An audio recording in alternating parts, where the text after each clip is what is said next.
안녕하세요, 잠탱입니다. 오늘 영상은요, 1000만원 혹은 1000만원 밑으로 살 수 있는 가성비 자동차 쉐보레 자동차 편입니다. 차량이 굉장히 많기 때문에 빠르게 넘어가면서 훑어볼 건데요. 미리 말씀드리자면 제가 오늘 갖고 온 차들은 모두 1인 신조 차량들이고 뼈다구를 먹지 않은 차들입니다. 물론 확인을 하긴 할 건데 최대한 빠르게 그냥 넘어가면서 이제 가격이랑 연식이나 키로수가 어느 정도 되는지, 그리고 차량 사진은 그냥 빠르게 훑고 넘어가면서 보겠습니다. 첫 번째 차량입니다. 쉐보레 올류 말리부 1.5 터보 LTZ 등급이고요. 프리미엄 세이프티 등급입니다. 17년 시계 13만 5천 킬로 탔고요. 가격은 990만 원입니다. 7년 됐고 1년에 한 2만 킬로 정도 탄 차량입니다. 보험 이력 보시면 소유자 변경 횟수 1회고요. 내차 피해 금액이 좀 짜잘한 금액부터 좀 큰 금액까지 좀 있는데, 일단 뼈다구를 먹었는지 안 먹었는지 확인해 보겠습니다. 보시면 오른쪽 휀다랑 본네트 교환이 있고 뼈다구는 먹지 않았습니다. 누유는 없다라고 나와 있고요. 옵션을 바로 보겠습니다. 보시면 열선 핸들이 있고요. HID 램프 있고 차선 이탈 경보, 후측방 경보 있고요. 주차 감지 센서 앞뒤로 있습니다. 오토 에어컨, 오토 라이트, 레인 센서, 전자식 파킹 브레이크, 헤드업 디스플레이는 없고요. 스마트 크루즈 컨트롤이 되네요. 스마트 키에 블루투스 되고요. 열선 시트 앞뒤로 있고 통풍 시트까지 있습니다. 전동 시트에 메모리 시트까지 있는데 옵션이 꽤 좋아 보입니다. 가격은 990만 원입니다. 제가 오늘 갖고 온 차들은 이제 1000만원 혹은 1000만원 안쪽으로 이제 가격을 좀 맞추려고 하다 보니까 뭐 키로수나 연식이나 뭐 이제 차종별로 뭐 가지각색이기도 하고, 하지만 공통적으로 1인 신조 차량에 뼈다구 안 먹었고, 그리고 풀옵션까지는 아니더라도 최대한 옵션이 조금 좋은 편인 차량을 골라왔습니다. 두 번째 차량 바로 넘어가겠습니다. 두 번째 차량은 올류 크루즈 1.4 터보 LTZ 등급이고요. 17년식에 13만 킬로 탔습니다. 마찬가지로 한 7년 정도 됐고 1년에 한 2만 킬로 조금 안 탄 차량입니다. 가격은 775만 원입니다. 보험 이력 간단하게 보시면요, 소유자 변경 횟수 2회라고 되어 있지만요, 여기 보시면 사실상 1인 신조 차량입니다. 뼈다구를 먹었는지 한번 확인해 볼게요. 보시면 본네트 교환이 있고요. 왼쪽 앞뒤 문짝 교환이 있는데요, 이거는 뼈다구의 영역이 아니고 외판 교환이기 때문에 상관없다라고 생각합니다. 실내 사진은 간단하게 훑어보시죠. 뒷좌석이 넓진 않지만 그렇다고 그렇게 좁은 편도 아니라고 보여집니다. 앞쪽의 디자인은 좀 굉장히 이쁘다고 생각되는데요. 날렵하고. 근데 뒷모습이 약간 우리 예전에 현대의 아반떼 HD를 좀 닮았다고 하죠. 호불호가 조금 있습니다. 옵션을 볼게요. 열선 핸들이 있고요. 차선 이탈 경보, 후측방 경보 이런 건 없고요. 주차 감지 센서는 앞뒤로 다 있습니다. 오토 에어컨, 오토 라이트, 레인 센서 있고요. 크루즈 컨트롤, 일반 크루즈 컨트롤 되고 스마트 키에 블루투스 됩니다. 열선 시트는 앞에만 있습니다. 가격은 775만 원입니다. 차가 많으니까 빠르게 넘어가겠습니다. 그 다음 차량은요, 쉐보레 더 뉴 스파크 프리미어 등급이고요. 19년식에 10만 킬로 탔습니다. 가격은 650만 원입니다. 5년 됐고 10만 킬로 탔으니까 1년에 한 2만 킬로 정도, 키로수가 조금 있네요. 연식에 비해서는. 보험 이력 보겠습니다. 보시면 소유자 변경 횟수 1회입니다. 1인 신조 차량이고요. 내차 피해 내역은 없네요. 외판 교환이라도 있는지 한번 볼까요? 외판 교환도 없습니다. 가격은 650만 원이고요. 옵션을 보겠습니다. 옵션은 열선 핸들이 있고요. 차선 이탈 경보, 후측방 경보가 들어가 있습니다. 주차 감지 센서는 있지만 후방 카메라가 없습니다. 오토 에어컨에 오토 라이트는 있고요. 전자식 파킹 브레이크 없고요. 일반 크루즈 컨트롤에 스마트 키에 블루투스 되고요. 앞좌석 열선 시트가 있습니다.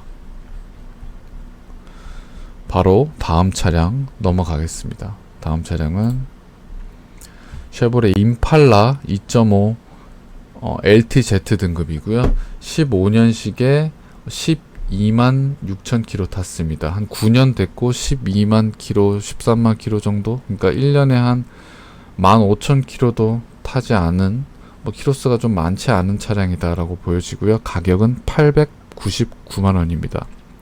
임팔라 혹시 잘 모르시는 분들이 있을까봐 그냥 말리부보다 더 큰, 그러니까 국산차로 따지면 이제 한 그랜저급 정도 되는 이제 대형, 준대형 세단입니다.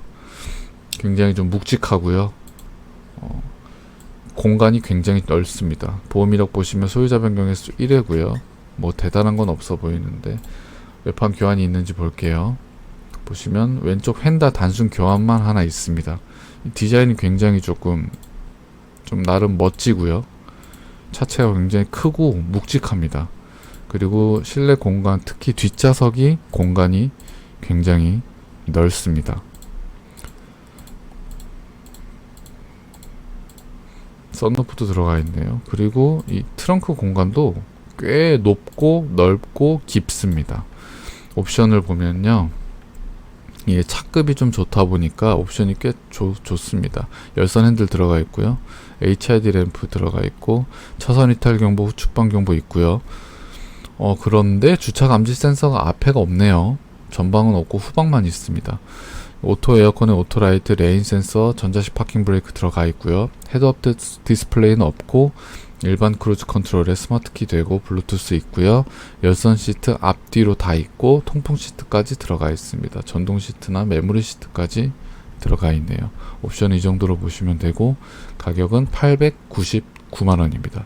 바로 다음 차량 넘어갈게요. 다음 차량은 쉐보레 이코녹스고요. LT 등급입니다. 19년식에 16만 7천 킬로, 거의 17만 킬로 가까이 탔습니다. 킬로수가 좀 있죠. 가격은 999만 원입니다. 연식은 5년밖에 안 됐는데 17만 킬로를 탔다라고 하면 거의 1년에 한 3만 킬로 넘게 탄 차량이고요. 보시다시피 디젤이거든요. 그러면은 무조건 장거리 고속도로 위에서 거의 살았다시피 한 차량이라 저는 디젤 차가 이 정도 된 거 나쁘지 않다라고 생각합니다. 가성비가 있다라고 생각해서 갖고 왔고요. 이코녹스는 패밀리카로 쓰기에도 굉장히 좋은 SUV 차량입니다. 공간이 굉장히 넉넉하고요. 특히 뒤쪽에 트렁크 공간이 꽤 넓습니다. 보험 이력 보시면 소유자 변경 횟수 2회라고 되어 있는데요. 여기 보시면 사실상 1인 신조 차량이고요. 내차 피해 내역이 78만원짜리가 하나 있네요. 아마 외판 교환도 없지 않을까? 그렇죠. 외판 교환도 없습니다. 뼈다구 안 먹었고요. 옵션을 보시면 열선 핸들이 있고요. 차선 이탈 경보는 없고 후측방 경보가 있습니다. 주차 감지 센서 앞뒤로 다 있고요. 오토 에어컨, 오토라이트, 레인 센서, 전자식 파킹 브레이크 들어가 있고요. 일반 크루즈 컨트롤, 스마트키 되고 블루투스 됩니다. 열선 시트는 앞좌석에만 들어가 있고요. 통풍 시트는 없습니다. LT 등급이라서 옵션이 그렇게 좋은 편은 아닙니다. 실내 사진 조금만 볼까요? 이게 공간이 굉장히 넓고 패밀리카로 쓰기에 딱 좋은 SUV가 아닐까 싶습니다. 뒷좌석도 굉장히 넓죠. 트렁크도 꽤 넓습니다. 트렁크 사진 있네요. 꽤 넉넉하게 짐을 실을 수 있고요.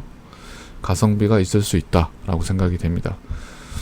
다음 차량 넘어갈게요. 다음 차량은 쉐보레 더 뉴 트랙스 1.4 프리미어 등급이고요. 2020년식에 11만 킬로 탔습니다. 트랙스 크로스오버는 아니고요. 그 전에 이제 트랙스입니다. 4년 됐고 한 11만 킬로 정도 탔으니까 킬로수가 좀 있죠. 1년에 한 2만 킬로 이상, 한 2만 5천 킬로 이상 탄 장거리 위주로 탄 차량으로 보여지고요. 가격은 1,020만 원입니다.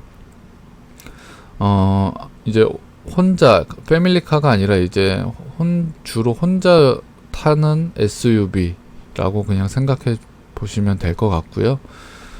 뭐 패밀리카로 쓸 수도 있지만 아무래도 뒷좌석이 조금 좁고 좀 뭐 불편한 감이 있을 수는 있습니다. 보험 이력 보시면 소유자 변경 횟수 1회고요. 내차 피해 내역이 370만원짜리가 하나 있네요.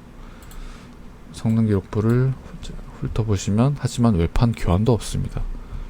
뼈다구 안 먹었고요. 옵션을 보겠습니다. 옵션 보시면 열선 핸들 있고요. 차선 이탈 경보, 후측방 경보 이런 건 없고 주차 감지 센서 뒤에만 있고 오토 에어컨이 아니네요. 뭐 좀 아쉽지만 뭐 그렇다고 뭐 안 될 건 없습니다. 크게 불편한 건 없거든요. 제가 봤을 때는 레인 센서나 전자식 파킹 브레이크, 헤드업 디스플레이 이런 거 없고요. 그냥 일반 크루즈 컨트롤에 스마트키 되고 블루투스 됩니다. 열선 시트 앞에만 있습니다. 차량 내부 사진 잠깐만 볼까요? 앞좌석은 뭐 크게 뭐 부족한 그런 건 없는데 뒷좌석이 조금 좁은 편이기는 합니다. 이렇게 보면 하나도 안 좁아 보이긴 하는데요. 여기 보시면 앞좌석이 조금 앞으로 이렇게 좀 당겨져 있거든요. 뒷좌석에 사람이 타기에 뭐 안 될 건 없고요. 근데 아무래도 아까 좀 전에 봤던 이코녹스나 그런 거에 비해서는 조금 좁은 느낌이 있을 겁니다. 그러면 다음 차량 보겠습니다. 오늘 차량이 좀 정말 많은데요. 다음 차량이 마지막 차량입니다. 올란도 2.0 디젤이고요. LTZ 프리미엄 등급입니다. 14년식에 87,000km 탔습니다. 가격은 695만원입니다. 10년 됐고 87,000km 탔으니까 1년에 10,000km도 타지 않은 키로수가 굉장히 적은 차량이라고 보여지고요. 디젤 차량입니다. 가격은 695만원인데요. 이 차량은 이제 뭐 앞에 보여드렸던 이코녹스 같은 것도 이제 SUV 중에 굉장히 패밀리카로 쓰기 좋은 건데요. 조금 더 가성비적인 걸 측면을 보면 이런 것도 나쁘지 않습니다. 연식은 10년 됐지만 키로수가 굉장히 적고요. 그리고 이 차량도 마찬가지로 그 트렁크 공간이 굉장히 넓습니다. 그리고 여차하면 이거를 3열로 활용할 수도 있습니다. 제가 예전 영상에서 한번 다뤘던 적이 있긴 한데요. 소유자 변경 횟수 2회라고 되어 있는데요. 마찬가지로 사실상 1인 신조 차량이고요. 뭐 내차 피해 금액도 뭐 70만원짜리가 하나 있는데 대단한 건 아닌 것 같고요. 성능 기록부를 보겠습니다. 보시면 외판 교환도 없죠. 그럼 당연히 뼈다구를 안 먹었을 겁니다. 옵션을 볼까요? 옵션 보시면 열선 핸들이 없네요. 루프렉은 달려있고 차선 이탈 경보는 없고 후측방 경보만 있습니다. 주차 감지 센서 앞뒤로 다 있고요. 오토 에어컨에 오토라이트 들어가 있습니다. 헤드업 디스플레이, 전자식 파킹 브레이크 이런 거 없고요. 일반 크루즈 컨트롤에 스마트 키는 있습니다. 근데 블루투스가 없다라고 되어 있네요. 열선 시트는 앞뒤로 다 있습니다. 사진을 한번 훑어보시면 뒷좌석이 이제 앞좌석은 뭐 이렇고요. 이렇게 뒷좌석이 있는데 뒷좌석도 생각보다 그렇게 좁지 않고요. 그리고 이제 3열이 있습니다. 지금 트렁크 사진 없네. 아이고, 트렁크 사진 없는데요. 트렁크 공간이 굉장히 넓고 그 높이가 굉장히 높아가지고 짐을 싣기도 좋고요. 그리고 요걸 트렁크를 이렇게 시트가 있거든요. 제껴가지고 3열로 사용하실 수도 있습니다. 물론 그렇게 뭐 편하거나 하지는 않습니다. 오늘 이렇게 쉐보레 차량 총 7대를 대충 빠르게 훑어봤는데요. 1,000만원 정도, 그리고 1,000만원보다 조금 더 저렴하게 뭐 어떤 가격대에 어떤 매물이 있나 한번 빠르게 살펴봤습니다. 오늘도 긴 영상 봐주셔서 감사합니다. 다음에 또 다른 영상으로 찾아뵐게요. 고맙습니다. 안녕.